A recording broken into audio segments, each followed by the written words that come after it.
Bonjour, ni hao, and welcome to the Gaymeboyz channel. And today I'm with an Epcot vlog. So I have had an amazing couple of days here in Orlando for a quick impromptu trip, and now I have a 7:30 flight this evening. So I thought, what a better way to spend my last day in Orlando than a quick day at Disney. So today we're going to be hitting up Epcot, seeing what we can do in about 5-6 hours, as well as go to Disney Springs to do some shopping. So you know it wouldn't be us without a haul. I will link the video to the haul above and below, but let's see what I can get done in 5 hours. So I got Disney Genie Plus for today, and when I logged in, not as a park guest at 8:30 when the park opened, the first attraction I could get a lightning lane to was Soarin' at 12:15. Test Track was unavailable, and Ratatouille was at like 7. So we're gonna maybe do standbys for those. We might go to Paris to get some lovely baguette, a croissant, but join us, come along. Oh, also outfit of the day. Cousin Dolores can hear a pin drop. Cousin Dolores can hear a pin drop. This was my first time attending a flower and garden festival, so I was so excited to just walk around and see all of the beautiful gardens and all of the topiaries that the park had to offer. It's so exciting to be able just to enjoy the parks in a different way than I have before and just explore. So, shocker, I get distracted, and on the way to France, I saw that Journey into Imagination only has a 5-minute wait. Well, 17. Maybe it's supposed to be 5. Let's see what this actually is. Oh wait, no, it's this way. 5. Why am I? How? I've gotten lost twice. So 5-minute wait. Let's start the day by journeying into an imagination. In the morning, I couldn't get a lightning lane for Test Track. However, it was shut down in the beginning of the day, and so as soon as it opened and we got off of Journey into Imagination, I saw that it would reopen, and so we dashed over and got in the standby line. So, update, it said that it was a 30-minute wait. Let's see how accurate this actually is. I took the photo walking in at 9:22. It is now 9:29. It's only been 7 minutes, so it hasn't been that bad, but let's see if it's a true 30. Let's see if they're inflating ride times today. Comment below if you think that Disney inflates ride times, and if you think that is a good or bad thing. I personally think it's a great thing, because I think traffic flow and managing people is a art, and I think that inflated ride times help direct Disney, or help Disney direct people where they want to go. It's a carefully orchestrated orchestra, and Disney is simply a conductor.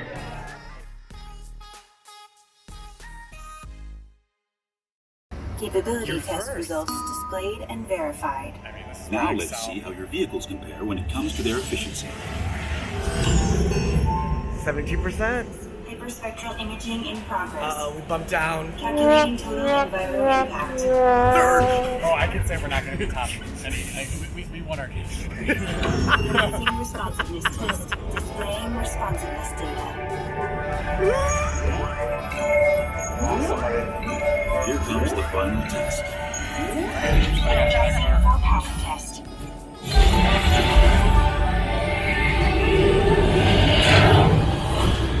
Oh my goodness. Oh. I love Test Track, and I love trying to see what our speed is. Ugh, only 64.9. I always want to see if you can cross 70. Comment below if you have. Second. All right, not bad. Not one of the most powerful vehicles today. Design score 210. I don't know out of what. And when we got out of Test Track, we decided just to walk around and look at some of the exhibits in Test Track, including this fun racing game. It's so silly, but it's just another added way to have some more fun in the parks at an attraction. We then realized that we were super hungry and thirsty, so we wanted to caffeinate and get some coffee. And while we were waiting in line for coffee, we got to see Minnie Mouse.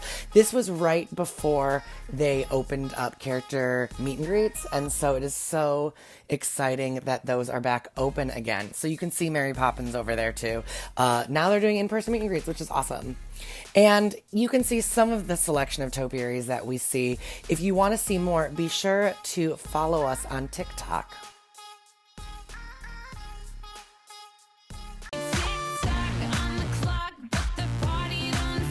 Hey Capybara, what's up? So, here I am in the Encanto garden, representing Dolores. Found a lot of placards for Peppa, Camillo, Isabella. No Dolores. Why? Where's Dolores? Did I miss her? Comment below if I missed her. And also, why is there no Bruno? Why is there no Mom? Like, it feels like this garden's slightly incomplete. I don't know. I'm a little sad. Abuela. Thank you. No Abuela. ¿Dónde está Abuela? This garden was so pretty. I just wish there was a larger, more permanent Encanto attraction, but I will take what I can get because it was just exciting. Again, just to explore some, not attraction-based, but just exhibits at the park that I normally don't traditionally get to see. And look, there's behind the scenes of me. I'm pointing at John to tell him where to shoot.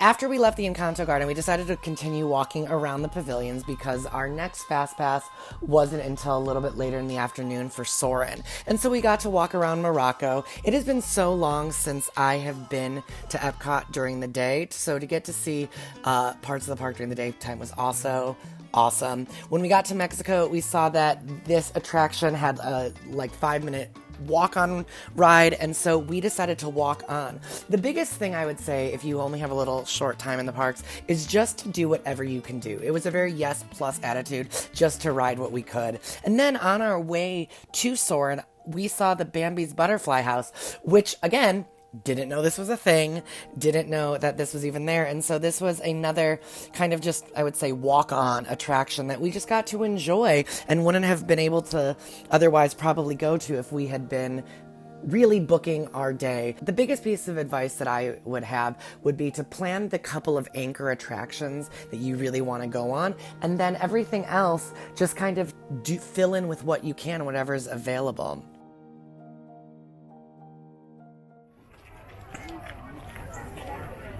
Okay, John, the thing that I think is interesting is that I feel like they're shaking independently. Does that mean they're trying to come out? Maybe? I'm actually very curious to watch this. Am I shaking or are they shaking? Okay. Okay. Okay. Okay, I think the ones that are shaking are empty. Because there's no weight to them. Yeah. Or that one maybe just came out. Oh, look. Oh, John. Look right there. No one's trying to come out. Do you think it's chrysalis. It's just snacking on it afterwards.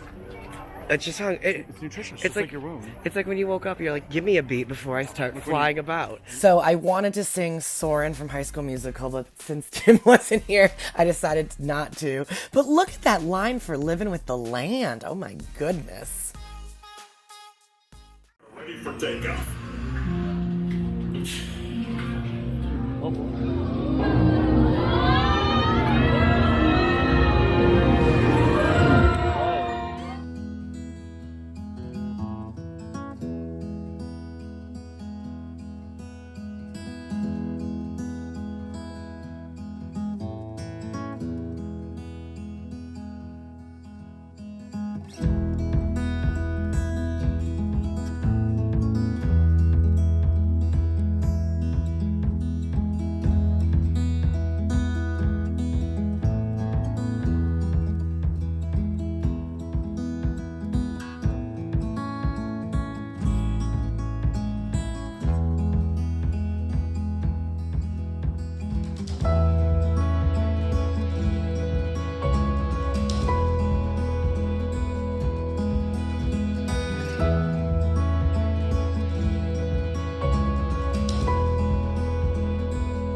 We realized that we hadn't had anything since coffee in the morning, so we decided to stop and grab some lunch. This is what we had. We had the Land Crusher, and this was really good. The Land Crusher, pulled pork and cheddar piled high on Texas toast served with potato chips. $11.49.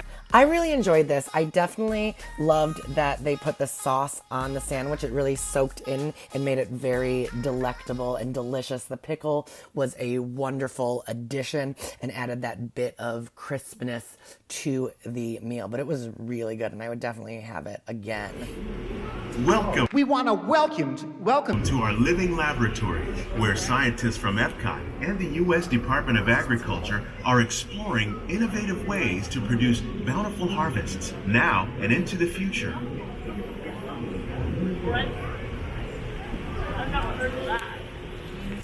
The tropics are home to the greatest diversity of plants on the planet. Many of these, like papaya, bananas, cacao, coffee, and rice, are well known around the world. These are just a few of the edible plants that have been an important source of nutrition for people living in the tropics. Many are rich in vitamins and minerals, while others are well adapted to growing in less than ideal conditions. Some, like the water lily, thrive in wet, swampy areas and waterways. All parts of this plant, even the flower petals, are edible. The starchy root of the plant has long been used to make flour for baking. When we mention farming, you probably don't think of fish, but fish farming, or aquaculture, accounts for nearly half of all the seafood consumed globally. Tilapia, bass, and catfish, like the ones you see here, are three of the more popular crops raised by fish farmers. The sustainable system we're using here recycles the water in the tanks. As a result, we're able to save millions of gallons each year. Our small fish farm produces nearly 5,000 pounds of fish each year to serve in restaurants around Walt Disney World. Innovations like this one can play an important role in our efforts to produce bountiful harvests and still protect natural resources. We could have spent more time at Epcot, but I realized that I needed to go shopping, and so we popped over to Disney Springs. And fun fact about Disney Springs while we were there just happened to be this lovely Imagination campus event of high schools performing from all around the country. And this was really fun. Oh, come on, Clarkson, Michigan. Represent Michigan. But it was just a lovely way to just enjoy some free entertainment in downtown Disney Springs. And I went shopping. There is Basin. You know I couldn't go to Disney without shopping. I also did some pin trading. I later found out that we had a lot of these pins, but some of them were new. But I was constantly thinking of Tim while I was there, thus all of the Aurora pins that I tried to trade for. And of course, I had to take this picture and send it to Tim to let him know I was thinking of him. So I am leaving Disney Springs right now, and I am on my way to the airport. Shocker, did more shopping. So click the video above or below to find out more about the haul and what we got. But it has been an awesome day. I hope that you learned a lot about what you can do with a half day in the parks and got some really awesome tips. I hope you had a wonderful time. Thank you for joining me today. If you enjoyed this video, please take a moment to give this video a like. And if you're not a subscriber and enjoy Disney, game, pop culture, and lifestyle related content, be sure to hit that subscribe button so you be notified of our future videos. And if you are a subscriber, thank you so much for joining, and I can't wait to see you in our next video. Take care and be well.